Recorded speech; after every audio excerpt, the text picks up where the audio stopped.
My Doctor, your health anytime, anywhere. Hello, lovely people. Welcome to the My Doctor podcast, where our aim is to relay health education to you, to connect you to your health workers. We want to bridge the gap between the health workers, the patients, the caretakers. So we basically just want to talk about health. We want to make sure that you can be able to take care of yourself in the best way possible and seek for help when you have to seek for help. So hope you also watched the episode that we had last week. We've been talking about cancer for the past 2 weeks, so you could go and watch those episodes or any other episodes that you would find they're really good for you. So for today we're going to be talking about affective disorders or mood disorders. These are disorders that are associated with shifts in mood, for example, depression and bipolar disorders. And I have a beautiful lady here with me. Hi, Esther. Hi, Joy. How are you? I'm good. How are you? Welcome to this podcast. We're really glad to have you.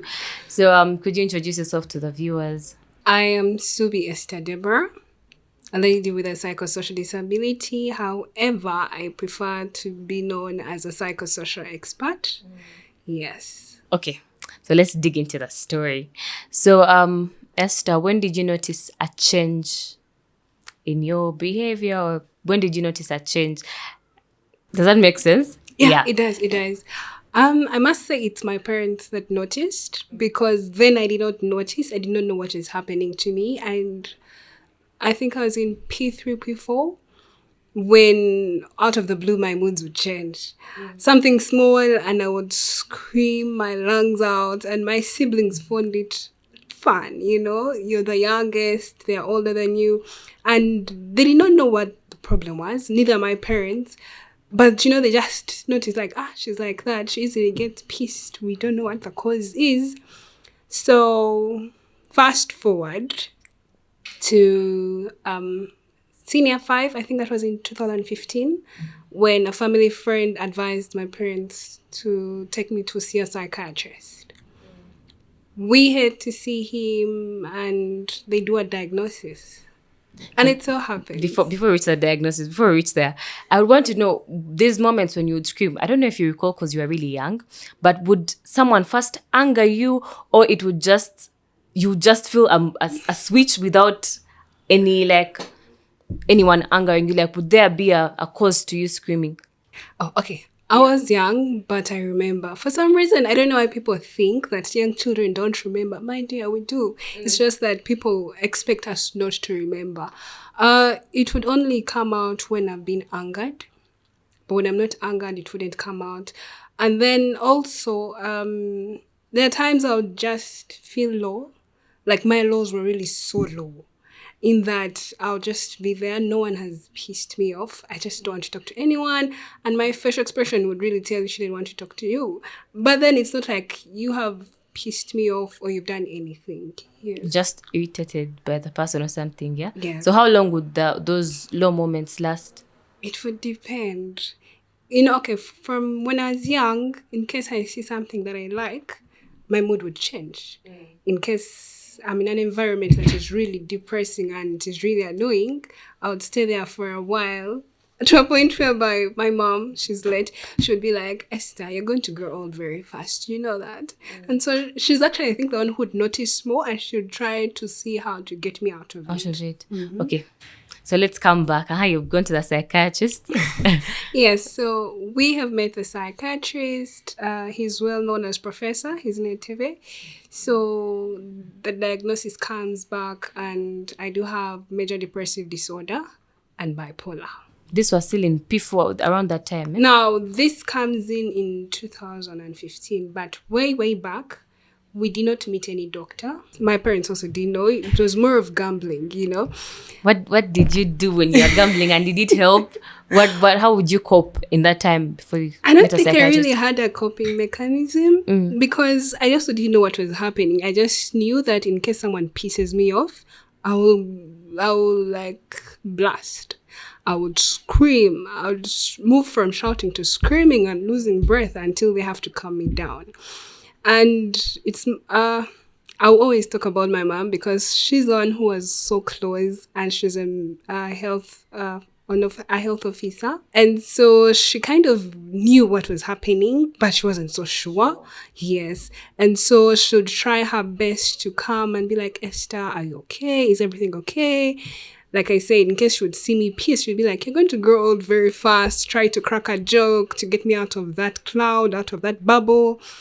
Yes. And then, growing up in a born-again family, they'd be like, this could be demons, so she needs deliverance and all that.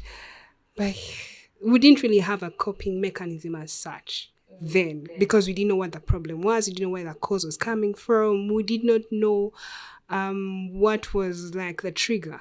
Yes. Okay. So again, back to the psychiatrist. So 2015 we have gone to the psychiatrist. What did he say? Okay. Sorry, just to cut you short a bit. Before we go to meet the psychiatrist, I think it came back again in 2013. I was in school. Something happened. I can't really go back to really describe what really happened, but it didn't leave me the same. People knew me for a quiet person. And so when this happened, I must say I went into a crisis. Now, for persons with mental illness or mental disability, once you go into a crisis, you become violent at some point. And so my friends see me violent and they're like, okay, this is not the Esther we know. This is weird. And most people are like, no, Esther is usually a quiet person. We do not know who this person is. So I get back to my senses and everyone is looking at me and I'm like, okay, what happened? Describe the violence, if you don't mind. The violence can come in with shouting, fighting, literally fighting. This was like high school? Yeah, high school. That was in senior 3. Yes. And I was screaming, but now I can't control myself. People are the ones who are trying to see that I don't hurt anyone.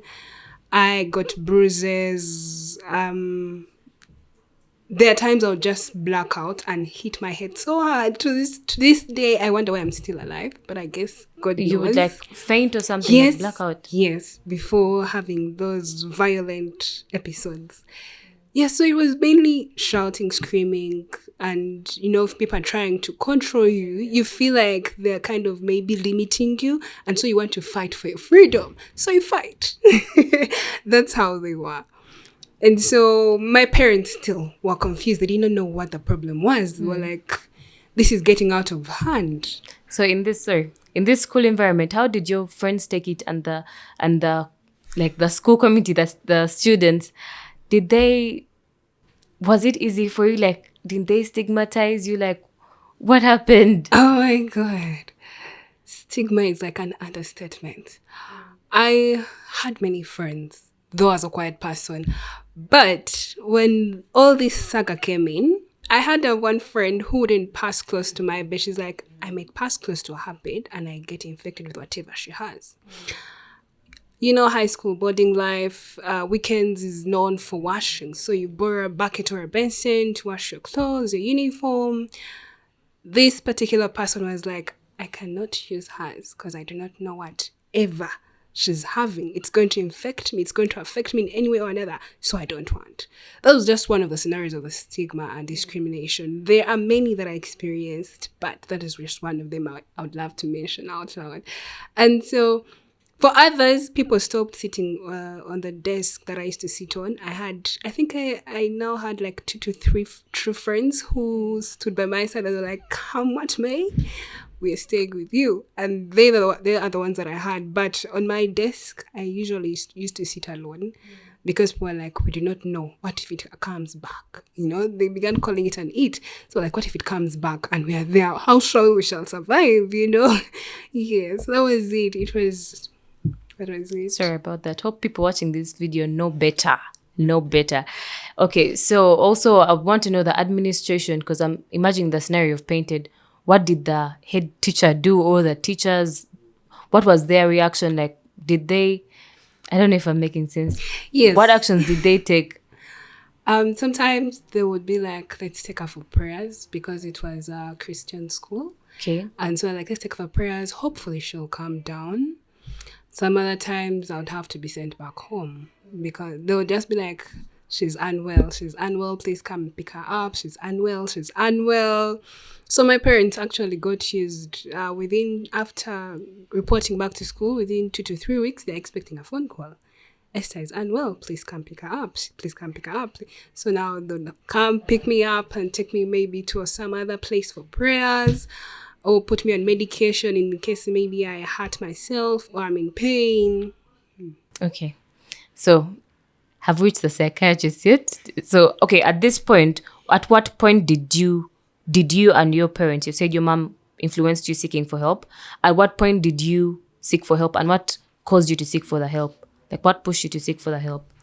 Okay, personally, I didn't really seek for help, but my mom and my dad, I believe, there's that point where you become desperate and you're like, okay, why is my child like this? You expect your child to be okay. So you see your child like this, it really haunts you. And so they shared with family friends who were like, we know this psychiatrist. How about you go pay him a visit? And from there, we see what next. So I remember going with mom, we visit him, we had separate sessions, combined session, then also a diagnosis. And so taking us through a diagnosis, he called in my mom and me as well. And he's like, so this is what your daughter is having. Our results show she's having major depressive disorder. And I'm like, what in the world is that? And then she's also having bipolar, and I'm like, by what? This is all new to me. So he had to break it down for us. Now, my mom, being in the health sector, she knew what it was, but they had to break it down for me to understand. And so they told me, you see how you've been having those lows? Yeah, kind of depression comes in. And you see how you've not been yourself, you've not really been smiling. When something happens, you bottle it in, like you don't really let it out. And so with time, it piles up and you break down. Yeah. And then, when you've been having those lows and they're really low, and those highs and they're really high, bipolar. And I'm like, okay.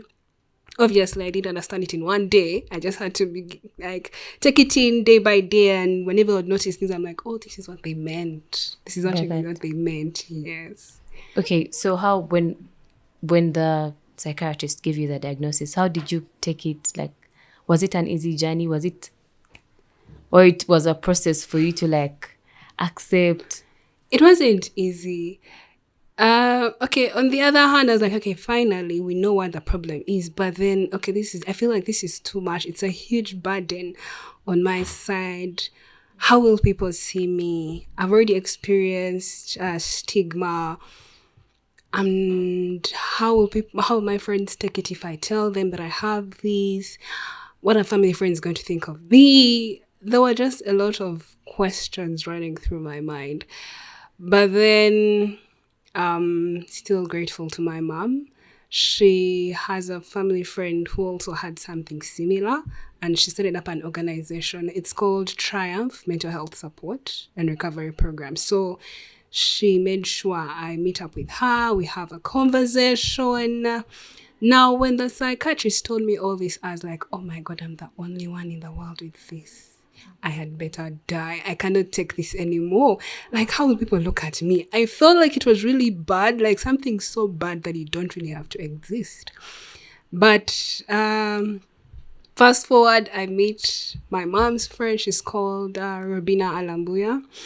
And she takes me through her experience. I'm like, oh, okay, so I'm not the only one who experienced this. And then she goes an extra mile to invite me to one of the sessions they have with other youth with psychosocialism. And I'm like, yo, I'm not alone. So it really gave me hope to realize that, okay, I'm not alone. There are actually other people going through what I'm going through, and even worse, but still under the same category. So I'm like, okay, I'm not alone. This is good. But all this comes in after the failed attempts of suicide and reaching a point of accepting that, okay, yeah, I'm not alone and I have family. Yeah. Okay, so at what time did you start the treatment? Was it after the diagnosis? And how was the treatment journey? And maybe you could tell people, how long do you take the medicine? If you don't mind, yeah. It's okay. So I started the medication after that diagnosis. Um, the psychiatrist told me that the only way you're going to stabilize is if you start this medication, and he actually also took me through the side effects of there's going to be an issue with your memory, you're going to put on weight, you're going to feel drowsy at some point, to mention but a few. So I'm like, okay, fine. It's medication after all, yeah?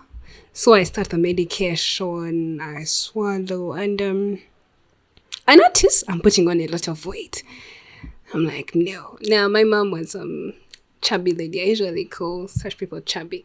So she was some chubby lady, and I'm like, okay, I'm now beginning to look like my mom. What is the problem? And my mom is like, no, it's the medication, but with time, this weight will wear off. I'm like, okay, fine.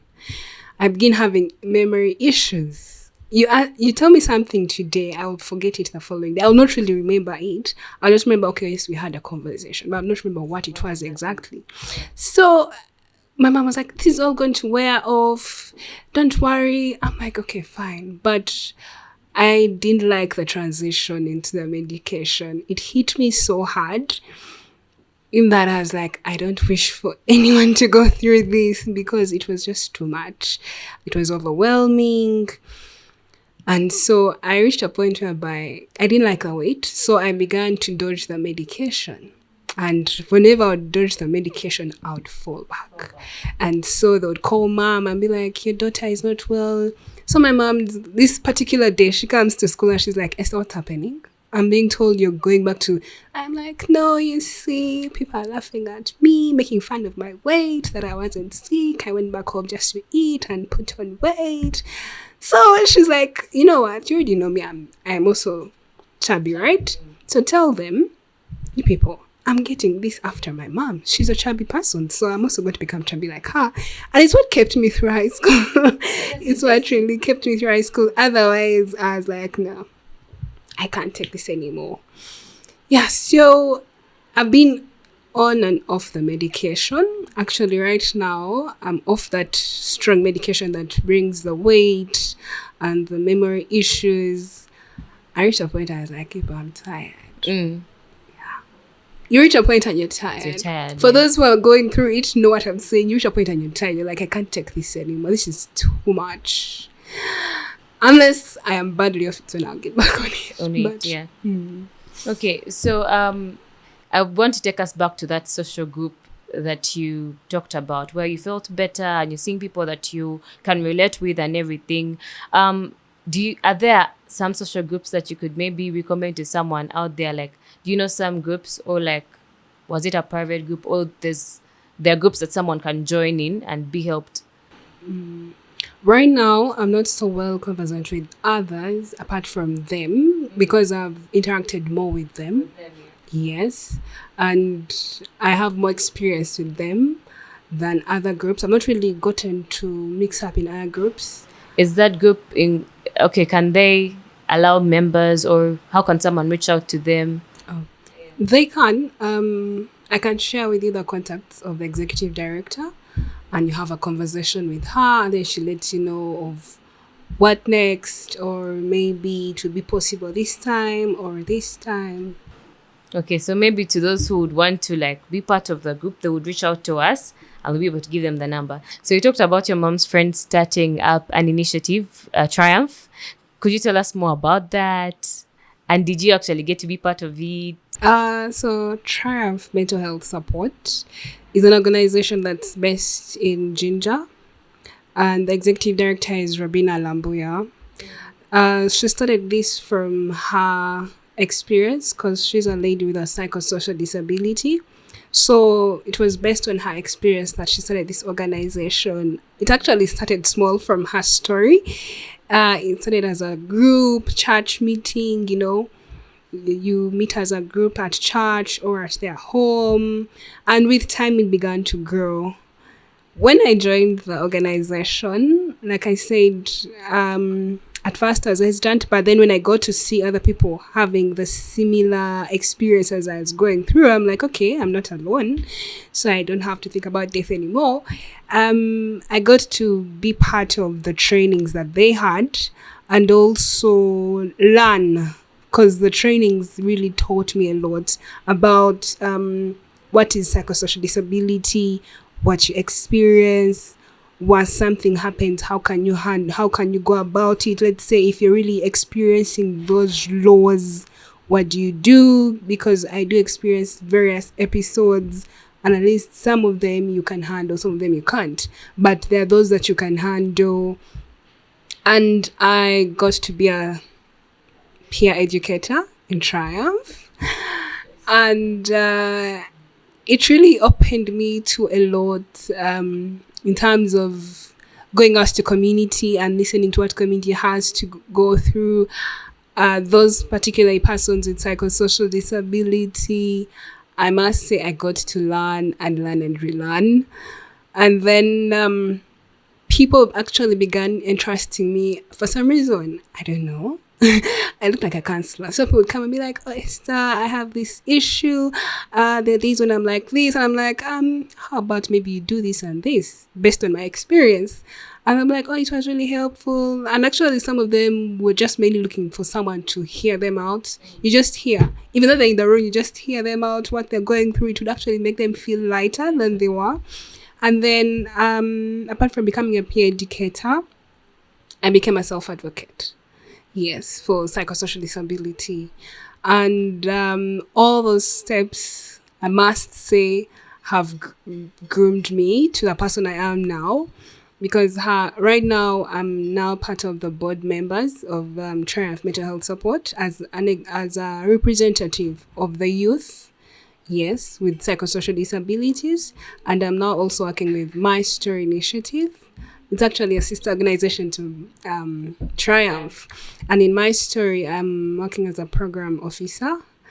And what can I say? I think my grooming has really come from them, because recently I won an award for disability inclusion. It was called the Disability Inclusion Mental Health Impact Award. I did not expect that. I was in shock. I was like, what do you mean? So it took me back to where I was, how I've grown, and the impact I've really brought towards various people. And I'm like, okay, so that's really good. Yes. Okay, so Esther, thank you so much for sharing your story. So as we conclude, I'd want you to give some tips to anyone who's watching out there. If someone has watched this video and they've resonated with it, what tips or what advice would you give them? Since you've gone through this, what would you want them to know in order to cope better and to have a better experience?